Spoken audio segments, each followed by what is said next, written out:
नमस्कार. आपण पाहत आहात महाराष्ट्र जनसंवाद.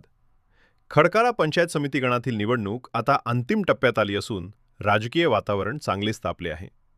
या पार्श्वभूमीवर महाविकास आघाडी व वंचित बहुजन आघाडीचे अधिकृत उमेदवार संदीप शंकर कदम यांच्या समर्थनार्थ वंचित बहुजन आघाडीचे राष्ट्रीय अध्यक्ष आदरणीय बाळासाहेब आंबेडकर यांनी मतदारांना थेट आवाहन केले आहे. सामाजिक न्याय, लोकशाही मूल्य आणि सामान्य माणसाच्या प्रश्नांवर स्पष्ट भूमिका मांडत बाळासाहेब आंबेडकर यांनी खडकाळा पंचायत समिती गणातील मतदारांना विचारपूर्वक मतदान करण्याचे आवाहन केले आहे. कान्हे, अहिरवडे, नायगाव, चिखलसे, कुसगाव, खामशेत, पाथरगाव, ताजे आणि पिंपोळी या सर्व गावातील मतदारांसाठी हा संदेश महत्त्वाचा मानला जात आहे.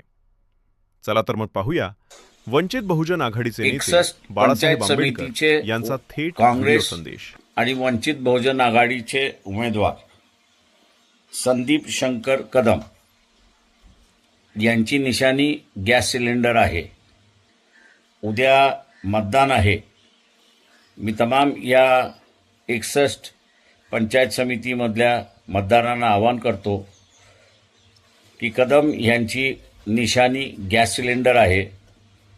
तेव्हा गॅस सिलेंडर समोरचं बटन दाबून आपण उद्या त्यांना प्रचंड मताने विजयी करा ही अपेक्षा. जय भीम. नमस्कार.